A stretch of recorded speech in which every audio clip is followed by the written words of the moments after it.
Hello, everyone. I've been talking in the background, talking to myself. I want to say welcome in, welcome in. Me and Coach Q did a quick switch up because I will be out of town and next week. So today, you guys are getting language traps from Stuck to Unstoppable with myself. Today, we are going to be talking about feelings. I was trying to give it a couple of moments to allow people to come in. And as a reminder, I just wanted to let you guys know that Coach K is on a little sabbatical right now for the month of June, a much needed rest for her. So come on in, get settled, and we will get started in just a moment.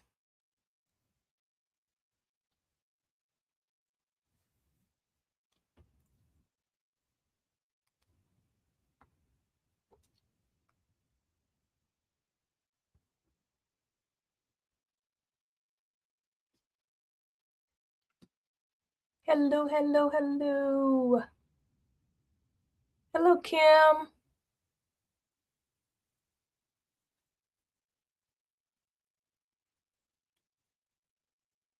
Hello, Kenitra. I bet you are. Your vacay, your sabbatical.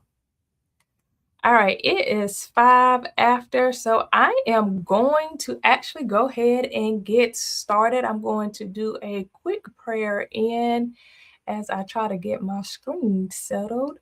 2 seconds. There we go. All right, so Heavenly Father, I want to say thank you for bringing each and every one into this space, whether they are watching it live or they are watching it on replay. I pray that every ear, heart, and mind that is in this space is open to receive what it is that you need them to receive. I remove myself at this time and ask that you come in and I am your vessel, and everything that needs to be said is said in this space. In your name, I pray, amen. Hello, hello, hello, hello, everyone. So, welcome in. We did a little switch up on you guys. I will be on vacay next week. So I asked Coach Q to switch with me. And then, as a quick reminder, Coach Q is on sabbatical. So, as a quick introduction for anyone that it is their first time here, whether live or replay, if you are replay, please put in the comments that you are watching this as a replay. My name is Jerecia Lee.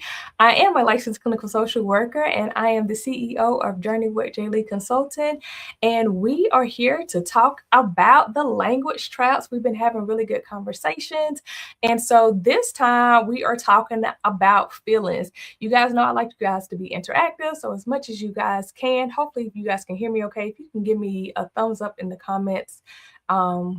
To let me know that the audio is good and everything is flowing fine.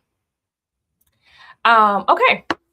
So language traps, let's talk about it. So remember, language traps is, what do we talk about? We're talking about words, beliefs, and language patterns that typically keep us stuck. And our goal is to replace them with language that helps us move forward so we can heal. Thank you guys. So we can heal, we can have growth, and we can have some freedom. So again, feelings. So when you guys think about the word feelings, what do we typically think of automatically?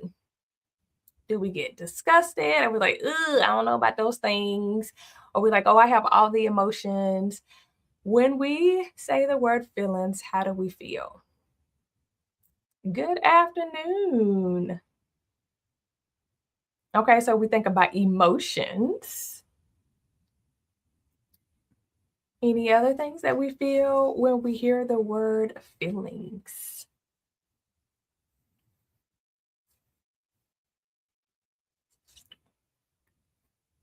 People do too much. I love it. I don't roll my eyes anymore. Okay. That's a good thing that we're no longer rolling our eyes when we heard the word feelings. So for some people, feelings may be overwhelming, right? For others, feelings may be inconvenient. And then for some of us, we're taught that we just need to ignore them, bottle them down, push them down. And then for others, we're taught to actually fear them. So I'm going to say this, and I'm assuming everyone know it, but just in case we're not tracking this, our feelings influence our decisions. They definitely impact our relationships. They also impact how we communicate with others, the boundaries we set.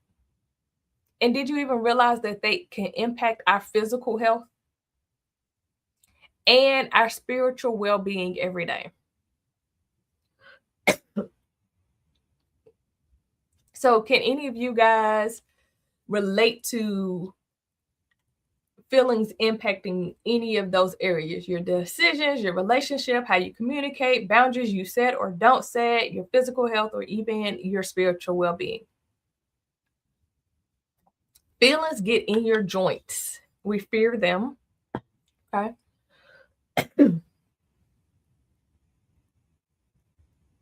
So let's first talk about our diet. Okay, I see diet. Let's talk about some of the misconceptions in society about our feelings. And let me know if any of these things resonate to something you've either heard or experienced, or something that you actually still might believe right now. Have we ever heard, stop being so emotional? Don't cry. You're too sensitive. Feelings aren't fact. Just get over it. Or even pray about it and move on. A lot of times we hear these things, right? Are these healthy things to tell someone? Are these healthy things for us to believe or either operate in? Or are they unhealthy?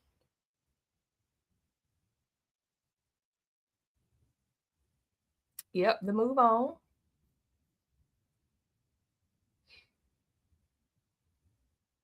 I heard it last week. I'm too aggressive.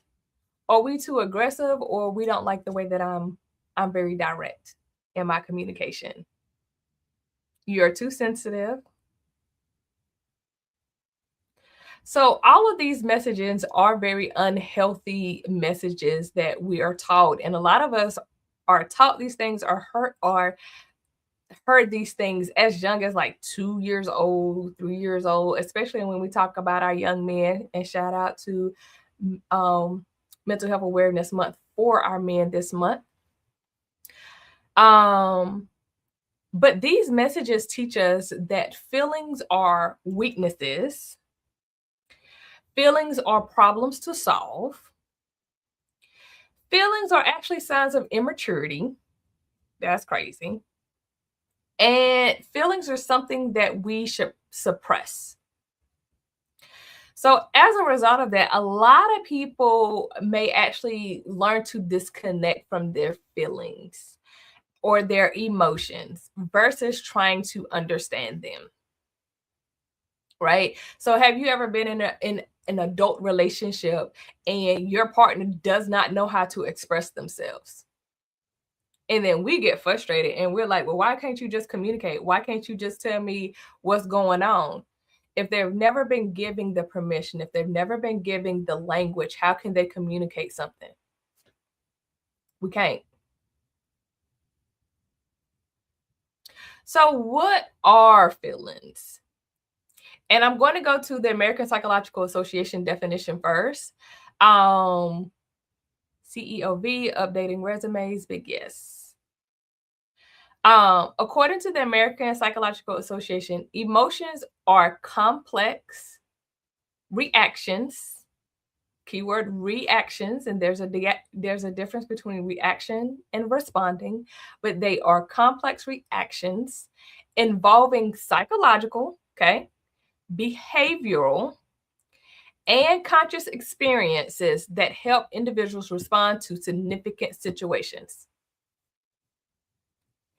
Feelings are our conscious experience and interpretation of those. Okay. Feelings are our conscious experiences and interpretation. We got to make sure that interpretation, right? Because a lot of things, feelings are associated with our perception, how we perceive an experience, right? So, in my lovely terminology, I say, and I don't know if any of you guys have ever seen me post this, but I have recently posted this, feelings are snitches. Can we normalize feelings are snitches? What is a snitch? A snitch is something that tells on somebody typically. In this case, our feelings is telling on something that our body is experiencing. And then we have to decide if we're going to honor what our body is experiencing or if we're going to ignore it. If you're here, our goal is to honor it. So, feelings are snitches. If you guys can put in the chat, what are the top 5 categories that we typically lean into and put everything into? It's 5. Can you guys name the 5 categories that we typically lean into? And I'm going to give you guys a moment. There's 5. Anger, that's 1. Sad, that's 2. Happy, that's 3. 2 more. Had, happy, angry. Disappointed. It's not the core. That's a good one, though.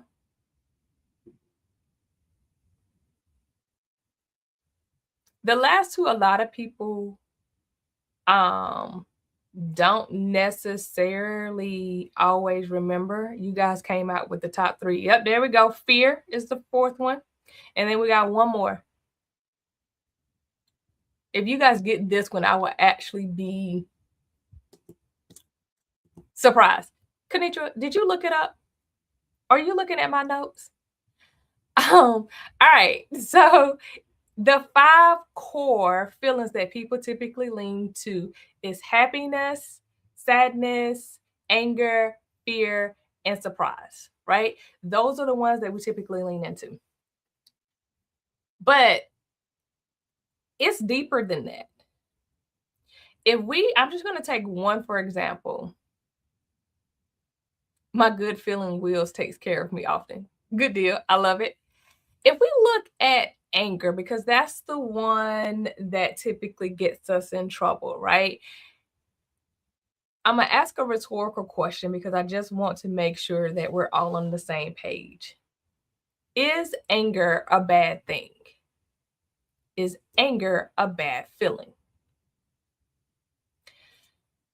Anger is not a bad feeling. It's what we do. It's the act. It's the response to anger that typically gets us in trouble, but anger gets a bad rep, right? It's okay to be angry. We just need to know what to do when we are. And so I like to use anger because we actually need to take a moment and really identify, are we truly angry? Or are we in one of the subcategories that fall up under anger? And I'm a firm believer that if you can identify the right emotion that you're actually feeling, then you can take the appropriate action to address it. So turn over a table or 2, right? Because we angry, like, I'm gonna go ahead and flip this table. Okay. Oh, so anger. What if we're actually just frustrated?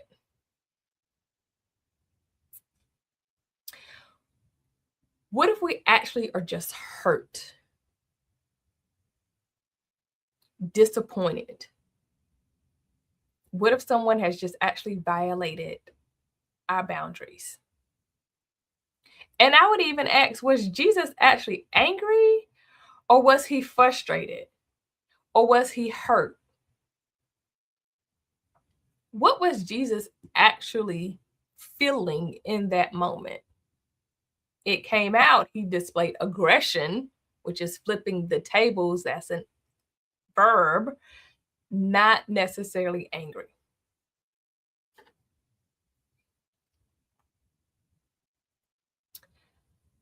So we have to be able to, all the above, I agree, Crystal. We have to be able to identify the correct emotion. And even if we go with happiness, for those that are like, oh yeah, I'm happy. Are you actually happy or are you joyful? Are you excited or are you content? Or are you in a state of gratitude or are you in a state of peace? Those are different categories, even within happiness, that does a better job of saying where or identifying where we're actually at. So we got to get it in, get used to identifying our true feelings. If you have or struggle or don't necessarily have the language beyond the core five, I'm going to encourage you to either reach out to me because I have a feelings chart that I like to give out. Either reach out to me so I can email or send you a picture of the feelings chart. I actually might just put it on my Facebook page. Feelings chart, or you can do a quick Google search and look up different feelings charts to help build the vocabulary. Again, I'm a firm believer in identifying the actual feeling that we have. If you guys follow me, you guys know I created the book My Mind Unraveled, the unraveling method.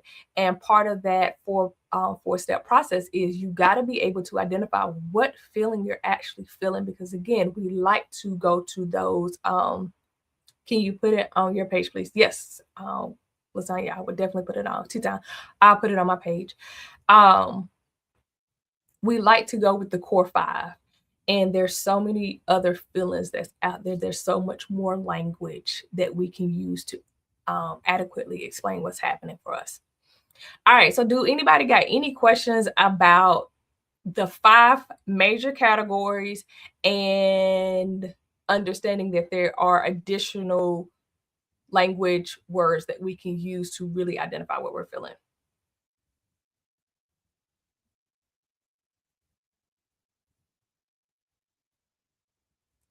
All right, I'm not hearing anything or seeing anything. So if it's okay with you guys, no questions, no concerns. I'm going to keep trucking forward. So why feelings keep us stuck? Can anybody identify why they're keeping us stuck?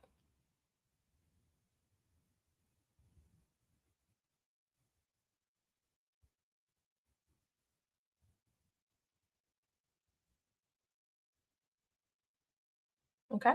So one of them you guys should know, because we already talked about it, is misunderstanding the feelings that we actually have, right? Like not labeling it correctly.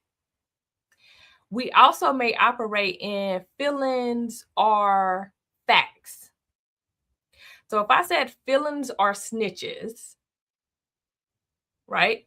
Feelings tell us something. Feelings let us know that there's something going on the inside of us. I also say feelings are real. They're valid. Your feelings are valid, but it doesn't mean that your feelings are reliable, right? Just because we're experiencing a feeling, it doesn't mean that the feeling that we are experiencing is consistent with the situation or the incident that has happened.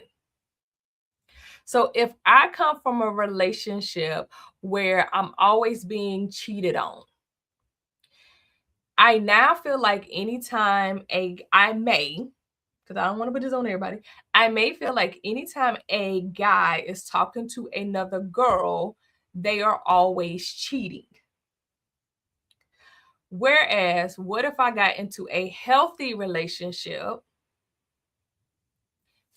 My guy has some good boundaries, but guess what? They still got to talk to women because they probably work with women, because we're everywhere. They still got to talk to women if they are ordering food when we go out to eat. If they're going to buy something, they still got to talk to women. So although when I see the guy talking to a woman, the initial feeling of betrayal comes on because that's been my history. Is that a is that real? Is that guy actually betraying me? They are not. They're trying to order some food. They're trying to buy me a gift. They are just trying to work. So we see how what I said earlier of that, our feelings are shaped by our experiences. And if I have a long history again of experiencing men cheating, I now go into every situation of a man talking to a woman that they are cheating. When in actuality, again, they may just be ordering some food. So we also may believe that feelings should be ignored. That's for those of us that like to push our feelings down. No, I'm okay.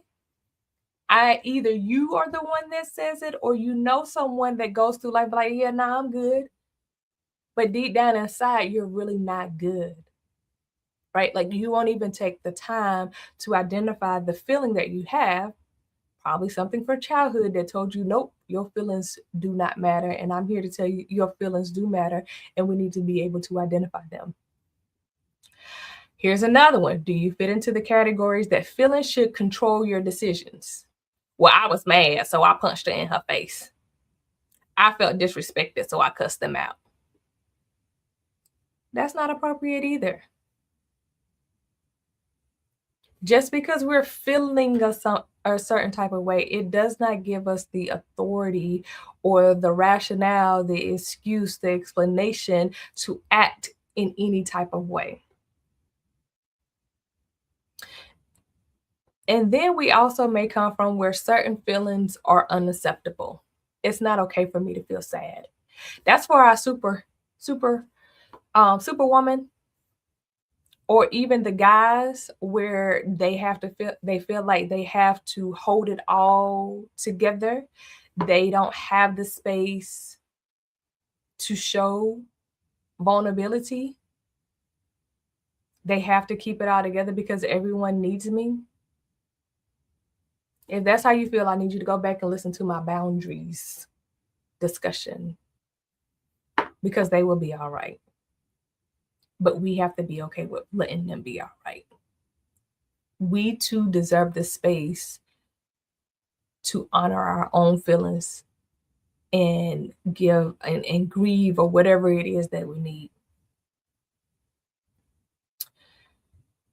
So going along with that, some a common language trap that may go along with this is,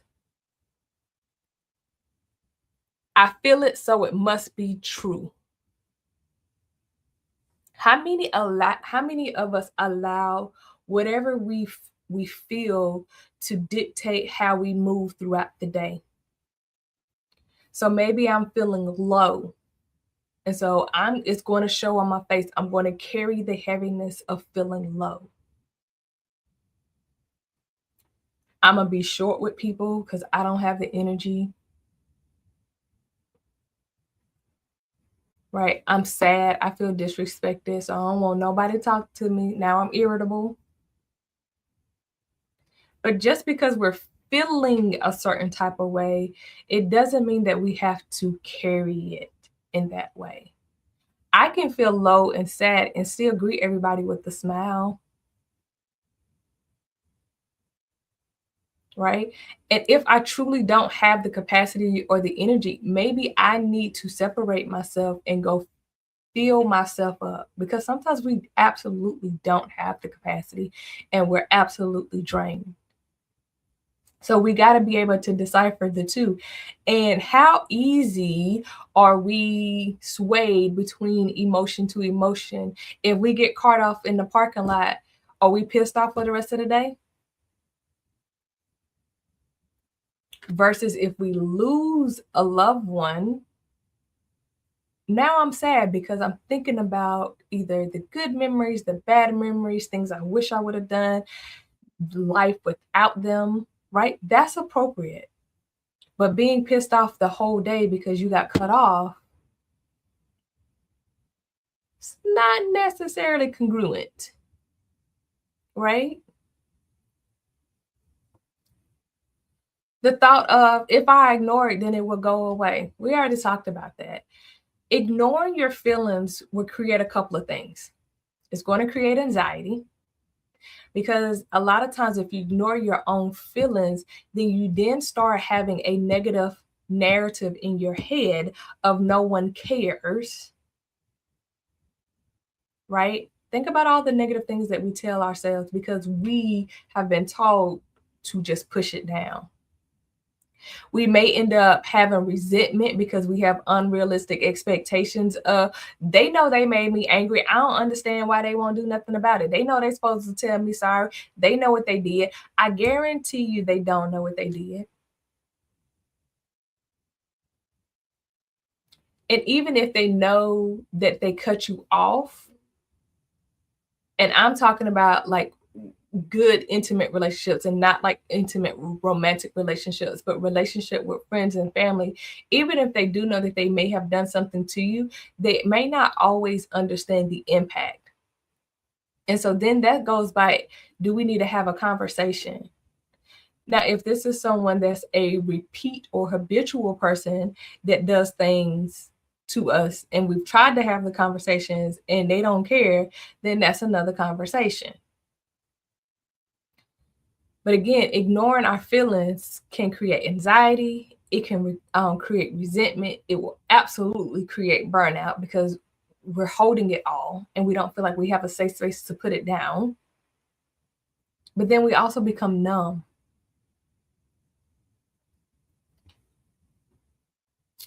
Another one is I shouldn't feel this way. I shouldn't feel sad about this. Or I would even go to the ones I feel that minimize their feelings. I shouldn't feel sad because of X, Y, and Z. Because when I go look at, I'm gonna say it. No, I'm not. Oh, look at somebody else. Their situation is worse than mine.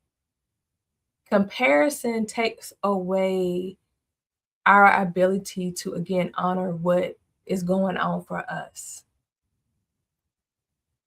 We get to have our own feelings without the minimization. Yes, we're playing the situation all day long. Yep, hyping ourselves up. I can't believe they did X, Y, and absolutely. Those narratives, those things that we do to keep ourselves in a loop. So the goal isn't to eliminate any of our feelings. Not anger, not sadness, not grief, not disappointment. But the goal is to have an understanding of them. And once we have an understanding of them, i.e., being able to identify them, then being able to identify, okay, if I'm feeling disappointed, what is it that I need?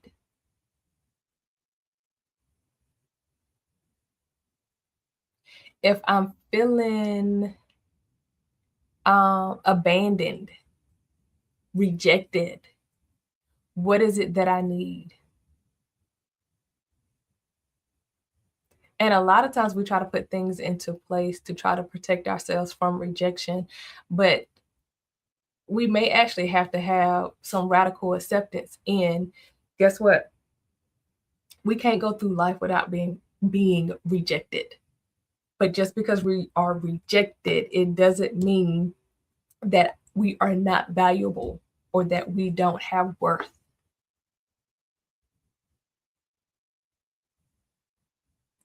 Because rejection just means somebody told us no. So are we really supposed to go through life not hearing no?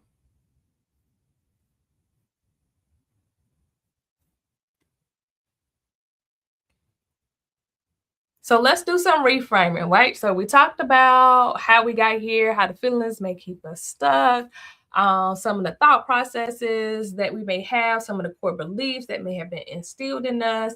Let's do some reframing. So, if you can agree, I'm going to get in y'all business just a little bit. Do your feelings control you? I want you guys to be honest. Let me know if your feelings are controlling you.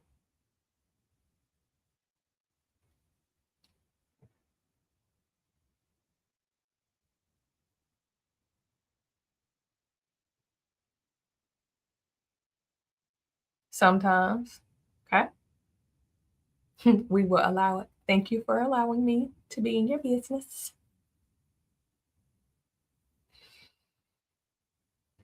So I got one brave soul that says sometimes they feelings control them. So you guys know I like to do mindset shifts. And so here's one. Instead of acknowledging and just accepting that my feelings control me, I can't help it, it is what it is. Here's the reframe. My feelings are informing me. Remember, I said feelings are snitches. So instead of saying my feelings control me, when I get angry, I can't help it, but my feelings are informing me. Feelings are snitches. Feelings are messengers. Feelings are data. Feelings are indicators.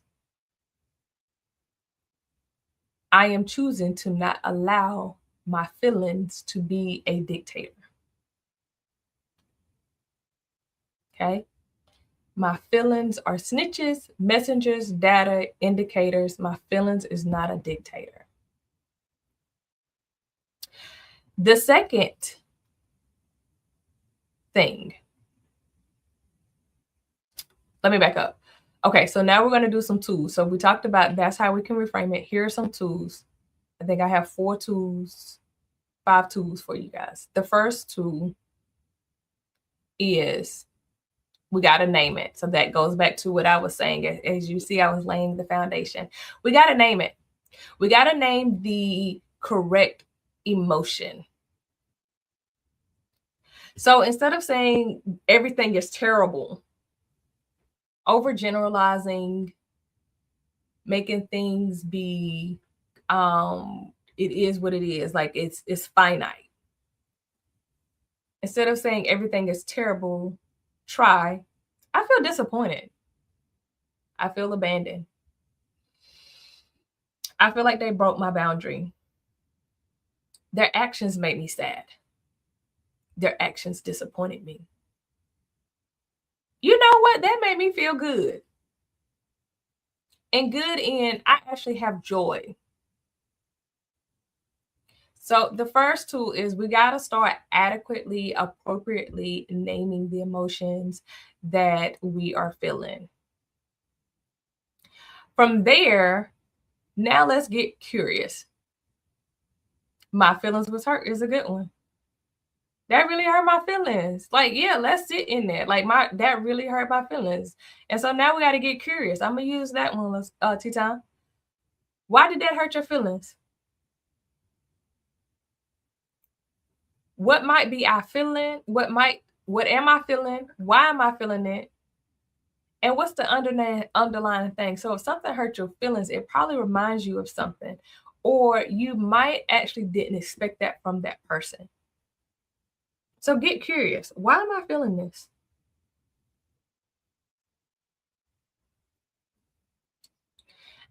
Then the next piece is now we got to separate our feelings from the facts. I feel rejected or I feel hurt. I feel hurt because what was the actual action? The person didn't text me back. The person didn't keep their word. The person lied on me. The person didn't choose me. What was the action? What's the facts? right? And also in this space, we need to acknowledge that this was our perspective of the event. Say we're out and about and someone bumps into us. Our perspective may be that this person bumped onto me on person because they got beef with me.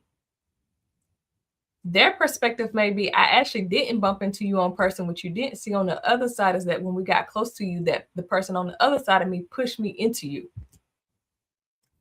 Perspective. The person did not come and check on me when I feel they should have. That is good. My question for that one is that an unstated expectation?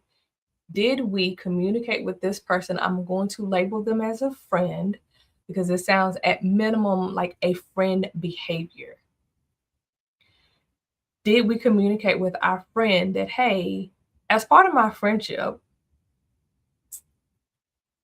one of my expectations is if I'm not feeling well, that like you come check on me, whether it's a phone call, text message, or you come and pop up on me. Because as your friend, these are the things that I would do for you. Or is it that we just again have the unstated expectation because this is what I do, I expect them to do it for me. And then even going deeper into that, did they even know that you was going through something to come and check on you, or are you that strong friend and they don't even realize that when you are going through something, because tea time always got it, she don't be going through nothing, she know how to navigate it, she don't need nobody, right? So is there a difference in perspective? Is there a unstated expectation? There's a lot of things that would have to be worked through to figure out what's going on.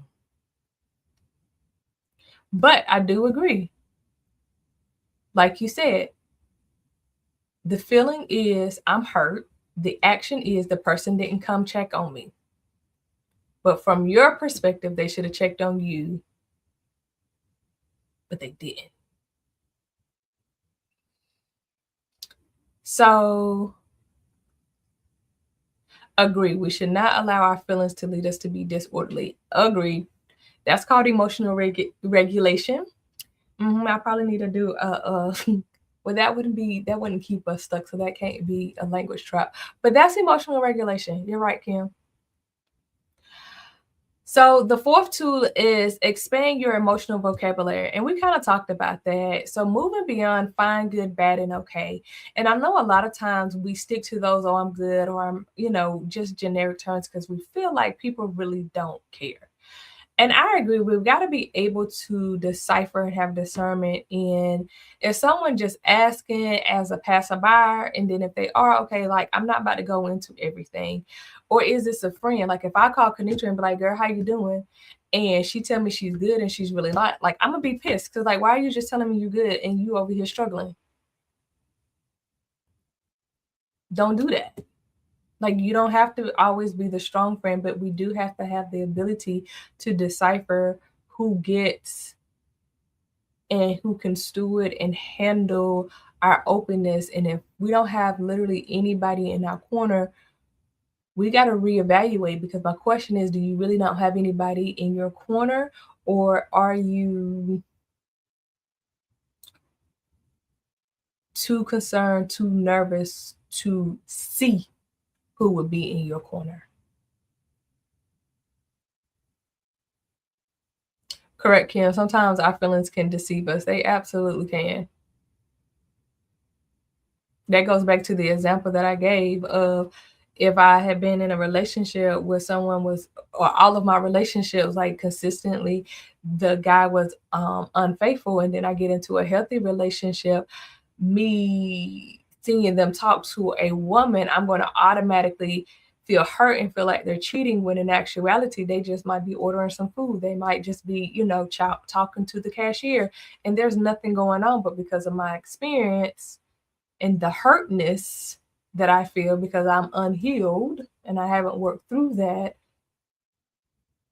I'm being deceived that my healthy partner is doing the same thing my unhealthy partners are doing.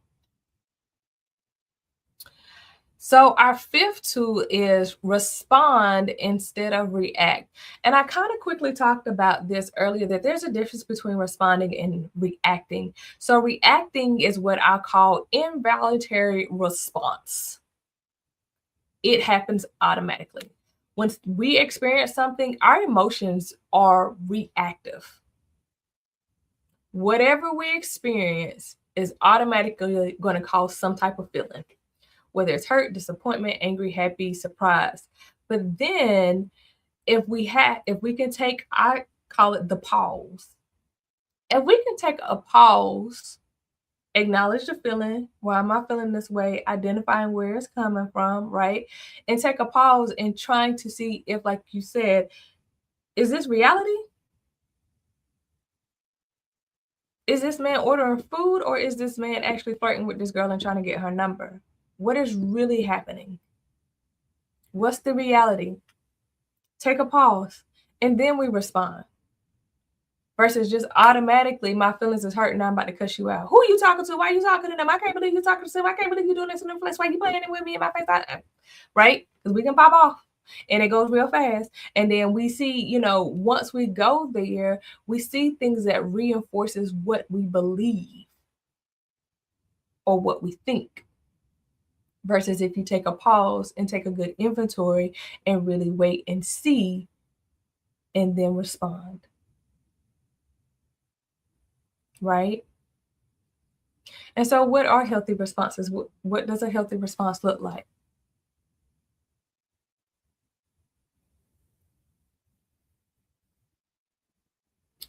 So, in this, here is the life application as I kind of come to a close, but here's the life application, right? Life application is I introduce you guys to the unraveling method, and here is a great opportunity and space where it can be implemented again. I want you to just think of one instance this week that you've already had where you were feeling some type of way. And typically we go with a negative feeling. I would say a good challenge is doing a positive feeling. I think that would actually be something different. So if we take joy, something that made you excited, because we talk about the negative, but even moving into the positive of identifying one incident where you were excited. So if we go through the unraveling method on the positive side, identifying one time that I was happy. Um, so if I use one time recently, um, I'm going to pick eating out with friends. So, what is the event? I got to eat dinner with a good group of friends. And what did it bring me? It brought me excitement, it brought me joy, it brought me relaxation. Um, then the second step would be, well, why did it bring those things to me? So you would still do this on the negative. I know it seems weird to do this on the positive, but why did it bring me excitement, joy, and relaxation? It brought me excitement because I don't get to hang out with these people that often. And it was just some really good time. It brought me joy just to see everybody talk and have good conversation. It brought me peace because I didn't have to worry about anything. Like the vibes was really good and cool, right? So I identified the moment, identified the feeling, identified why I felt that way, but then also what is it that I need? And this time, because we're talking about something, what is it that I need to continue to feel this joy, this excitement, and this peace? I need more moments like this. I need more girl time. And because this particular girl set gave me that joy, peace, and excitement, I either need to continue to do this with them or I need to find other girls or people that I can hang around with that gives me that same joy and excitement. And then who do I communicate it with? It's an internal dialogue for that particular one. Or I can be like, y'all, like, I really enjoyed this. Can we start doing this more often? Wish you guys' availability, right? So the unraveling method can also work in the positive. Now, I will do a quick negative just because we're trying to move from stuck to unstoppable. So a negative could be, oh, such and such pissed me off. okay, what was the event, what actually happened? They pissed me off because I don't have any good examples this week. Let's see. They said they was gonna call me back and they didn't, and I really wanted to tell them something, and I was super excited about it, but I felt like they wasn't excited with me because they didn't have the time to answer the phone, nor have they called me back. So now I'm mad, disappointed, upset, feelings hurt. Right? What is it that I need? I just wanted to share my excitement, right? And so now, how do I accomplish this? How do I go through and being able to share in my excitement? And at this point, for this particular example, guess what? I'm gonna hype myself up. We don't hype ourselves up a lot by ourselves. We feel like we gotta do it with somebody else. But I'm gonna encourage you in this particular example, hype yourself up. Go have a dance party by yourself.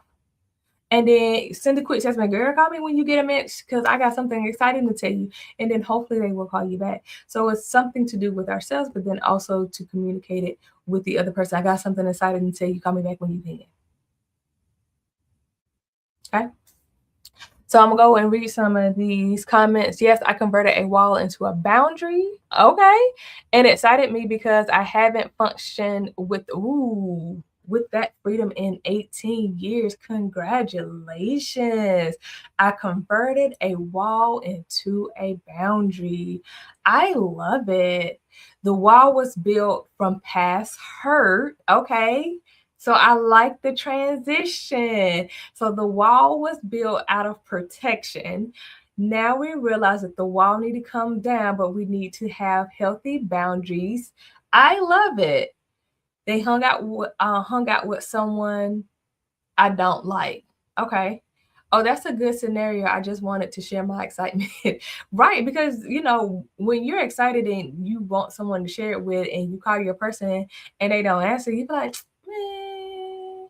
And we can let it be a killer of our joy when in actual life, it's like, no, go celebrate. Go celebrate. Turn some music on, dance by yourself, hype yourself up. We have to start being our biggest advocate. We have to start being our biggest promoter, lover. Like we have to really start doing a lot of internal work to do the things for ourselves that we keep wanting other people to do, that we may be struggling finding people to do. So life application is using the unraveling method as you get stuck and as you are navigating through your emotions and making sure that you're identifying the right emotion, identifying what it is that you need, and identifying who you need to have the conversation with. Okay. So again, unraveling method, identify the situation, identify the actual emotion and feeling, why we are feeling that way. What is it that we actually need, and who do we actually need to have this conversation with, and how do we have the conversation with? Okay. So, unraveling method, as you guys can see, I'll probably be using this across the board because it fits so many scenarios to help us get unstuck. It's not just one particular thing. So, super, super excited about continuing to talk to you guys about that. So, the last piece, a faith reflection. So we don't have to hide our emotions. We don't have to minimize them, nor do we need to apologize for them. And again, I am talking about the emotions. I am not talking about the reactions. We got to start separating emotions, reactions, response. Three totally different things, right? So when we are having an emotion, even if we're mad and we're angry, guess what? You can bring it to God. He already know you mad and angry anyway. So just go ahead and bring it to him and have a conversation with him. And so lastly, I'm going to leave you with your feelings are valid. They do not have to control you. They are not dictatorships. So that means that they may not be reliable. So feelings are valid doesn't mean that they're reliable, and they absolutely do not give you the excuse to respond in a way that is harmful for others. Lastly, feelings are snitches. Let's start honoring our feelings and tapping in to have a better understanding of what they are trying to tell us. I hope this information has been useful and helpful in some type of way. I hope it shifts your mindset and how you interact and think about your feelings and give you the permission to take ownership into your feelings and not allowing them to control you, but allowing them to be informative about what is going on. I appreciate each and every one of you guys' time. Again, if you are watching the replay, please notate replay. I will see you guys the fourth Wednesday in July. You guys have a wonderful evening, and I will see you guys later. Good night. Well, good day.